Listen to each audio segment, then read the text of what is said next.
Assalamualaikum, balik lagi di channelku. Gak terasa ya teman-teman, udah awal bulan lagi dan sudah mulai lagi untuk menyusun anggaran di bulan Oktober ini. Tapi sebelum aku buatkan anggaran bulan Oktober, aku mau mereview dulu ya untuk anggaran bulan September. Dan ini aku mau cek dulu ya uang yang masih tersisa yang ada di dompet disiplin. Jadi untuk pos-pos yang sudah aku buatkan itu semuanya hampir habis ya teman-teman. Hanya tinggal beberapa pos aja yang masih tersisa, tapi itu pun tersisanya itu nggak banyak, hanya sedikit aja kayak gitu. Nah ini aku keluarkan sambil aku tulis ya untuk uang yang tersisa di dompet pintar. Dan pas aku belanja bulanan di bulan September itu kan aku benar-benar over budget ya, kurang lebih itu di atas 100 ribuan. Jadi itu aku tambahin dari pos jajan, terus aku juga ambil itu dari biaya lain-lain, aku tambahin dari situ ya biar pas aja ya. Mungkin karena sekarang kan semua serba mahal ya teman-teman, makanya yang aku budgetkan itu 500 ribu nggak cukup. Tapi nanti kalau di bulan Oktober ini aku akan lebih memilih lagi mana kebutuhan dan mana keinginan biar belanjanya itu nggak over budget. Nah ini tuh untuk sisa anggaran bulan September 63 ribu rupiah. Ini uangnya aku hitung dan pas ya. Jadi seperti biasa kalau ada anggaran yang tersisa itu biasanya aku masukin ke dalam binder sinking fund. Dan untuk dana yang tersisa itu kan 63 ribu, jadi 30 ribunya aku taruh di sinking fund lebaran dan 30 ribunya aku taruhnya di sinking fund kurban. Terus untuk 1000 dan 2000 itu aku masukin di challenge 1000 dan 2000 ya. Walaupun nabungnya hanya 1000 2000, tapi kan kalau lama-lama bisa jadi bukit. Amin. Nah ini aku langsung ya masukin sisa budget yang bulan September, aku langsung taruh aja di binder sinking fund. Oh ya teman-teman, sudah pada budgeting atau belum? Oh ya teman-teman, jadi yang aku share ini nggak bermaksud ria, sombong ataupun pamer ya. Aku hanya sering-sering aja dan aku juga tuh belum mahir ya untuk mengatur keuangan, makanya ini aku baru mulai belajar lagi. Nah ini aku lanjut ya teman-teman, mau susun untuk budget di bulan Oktober 2022. Jadi yang aku share ini tuh teman-teman untuk kebutuhan sehari-hari ya. Di dalam rumah tangga kan hanya ada aku dan pak suami aja, hanya 2 orang. Dan untuk biaya lain-lain seperti ke orang tua ataupun sedekah itu nggak aku share di sini ya. Itu cukup untuk aku aja yang tahu. Jadi ini aku share untuk kebutuhan sehari-hari aja. Nah seperti bulan kemarin untuk budgetnya itu aku masih budgetkan 4.500.000 ya, nggak aku tambahin ataupun nggak aku kurangin ya dari budget yang bulan kemarin, masih sama aja. Nanti mungkin untuk budget per posnya itu yang ada beberapa aku rubah sedikit, karena dengan adanya kita menyusun anggaran kayak gini terus kita evaluasi kan kita bisa tahu ya kira-kira dananya itu keluarnya untuk apa. Jadi kalau di bulan berikutnya itu udah bisa kita atur lagi sesuai dengan kebutuhan. Nah ini tuh yang pertama, ada untuk biaya tetap ya teman-teman. Ini tuh ada listrik, itu aku anggarkan 320.000, wifi 320.000 juga, TV kabel 40.000, oli motor 100.000. Jadi untuk biaya tetap ini tuh memang harus aku keluarkan setiap bulan ya teman-teman. Paling dari biaya ini tuh yang tersisa itu tinggal wifi aja. Karena kalau wifi itu kan biasanya aku bayar 313.000, tapi di situ aku tulis aja 320.000. Dan kalau listrik itu paling nanti ada kembalian 10.000 kayak gitu.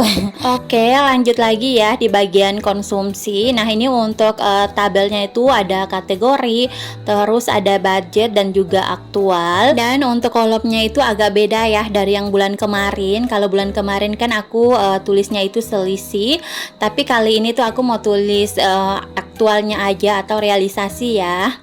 Nah, ini yang pertama ada belanja bulanan, itu aku anggarkan masih sama 500.000. Terus ada belanja mingguan itu 800.000 ya, yang dari bulan September itu kan 900.000, sekarang aku kurangi 100.000 jadinya 800.000. Terus ada beras 100.000, gas 150.000, bensin itu 500.000 ya. Aku naikkan 100.000 karena kan untuk harga BBM sekarang lagi naik ya. Makanya untuk budgetnya juga aku naikin. Lanjut lagi ada air mineral dan juga galon. Ini 500.000 ya. Kalau teman-teman bilang kok mahal banget. Jadi karena aku tuh lagi beli air di kemasan kayak gitu, makanya untuk budgetnya juga itu lumayan besar.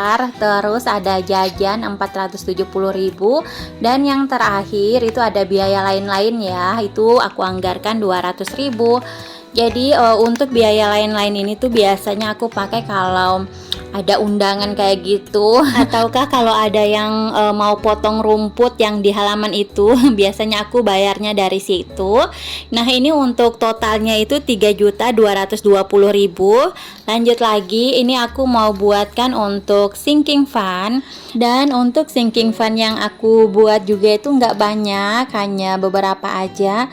Karena kan disesuaikan juga ya dengan pendapatan sama kebutuhan juga, daripada kebanyakan isi sinking fan dan kebutuhan gak terpenuhi, bisa-bisa nanti tuh sinking fannya diambil juga ya untuk kebutuhan sehari-hari. Jadi makanya aku buatkan sinking fan itu hanya sedikit aja, aku sesuaikan aja. Jadi teman-teman, untuk cara aku mengatur keuangan itu jangan dibanding-bandingkan ya untuk besaran nominalnya, karena kan setiap orang punya pendapatan berbeda-beda, terus juga punya kebutuhan berbeda-beda juga, dan harga di setiap daerah juga itu kan pastinya beda ya. Jadi disesuaikan aja. Jadi teman-teman ambil aja yang baik-baik dari video yang aku share.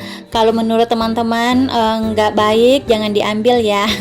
Nah, ini aku mau jumlahkan dulu ya. Untuk biaya tetap itu 780.000, ditambah dengan konsumsi 3.220.000, dan sinking fund 500.000. Jadi untuk totalnya itu 4.500.000, sama ya dengan budget bulanan yang sudah aku anggarkan. Dan mudah-mudahan untuk budget yang aku buat ini bisa cukup ya untuk sebulan untuk memenuhi kebutuhan kami sampai gajian lagi. Nah, ini tuh untuk uangnya itu sudah aku siapin 4.500.000, dan ada uang pecahan juga itu sudah aku tukar ya. Ini mau langsung aja aku masukin uangnya ke dalam dompet disiplin sesuai dengan pos yang sudah aku buat dan besarannya juga ya.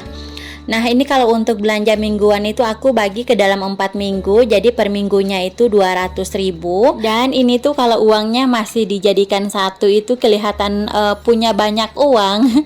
Tapi kalau sudah dibagi-bagi per pos kayak gini sesuai dengan kebutuhan itu jadi kelihatan sedikit ya, bukan sedikit lagi, udah kelihatan gak punya uang.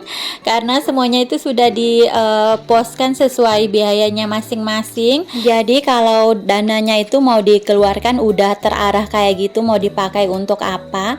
Aku tuh biasanya juga kemarin sempat catat juga ya, aku sering catat di handphone biar ketahuan juga biayanya itu keluar untuk apa aja, dan lebih terarah lagi kalau dengan adanya budgeting kayak gini. Dan alhamdulillah kalau masih ada sisa, tapi kalau nggak ada juga itu nggak apa-apa. Yang penting itu untuk kebutuhan dalam sebulan itu bisa terpenuhi ya. Tapi kalau ada sisa ya alhamdulillah. Nah, ini untuk dompet disiplinnya itu sudah selesai ya. Aku masukin uangnya sesuai dengan posnya masing-masing. Semoga cukup ya untuk budgetnya itu untuk 1 bulan, dan minta doanya juga teman-teman. Semoga bisa cukup memenuhi kebutuhan kami dalam 1 bulan. Amin. Nah, aku lanjut ya, mau masukin dulu untuk sinking fund. Tadi aku sudah arsir untuk kotak-kotak sinking fund lebaran dan juga sinking fund kurban. Jadi ini aku tinggal masukin aja untuk dananya. Terus ini juga tuh ada sinking fund pajak motor. Ini kalau mau bayar pajak ataukah ada kerusakan pada motor itu aku ambil dari situ juga. Terus ini juga ada dana darurat, kalau ada biaya tak terduga aku juga ambil dari situ. Oke teman-teman, segini dulu ya untuk videoku kali ini. Ambil yang baiknya, buang jauh-jauh yang buruknya. Terima kasih sudah nonton sampai akhir. Wassalamualaikum.